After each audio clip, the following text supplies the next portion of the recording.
জানো সূর্য কোথায় যে ডুবে যায়? সাহাবীরা বলেন আল্লাহ রাসূলু আলাম, আল্লাহ জানে এবং নবী ভালো জানে।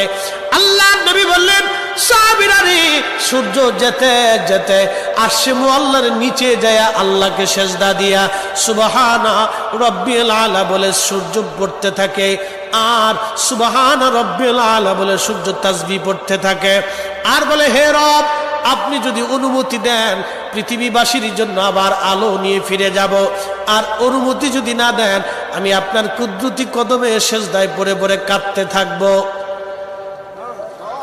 আল্লাহ নবী বললেন, সূর্য থেকে আমার রব অনুমতি দেওয়ার কারণে সকালবেলা তোমরা সূর্যের আলো পাও।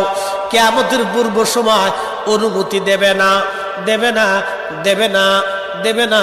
6 মাস পার হয়ে যাবে, পৃথিবী অন্ধকারে নিমজ্জিত হয়ে যাবে, কান্নার রোল পড়ে যাবে, অন্ধকারে ছেয়ে যাবে সারা দুনিয়া। মানুষ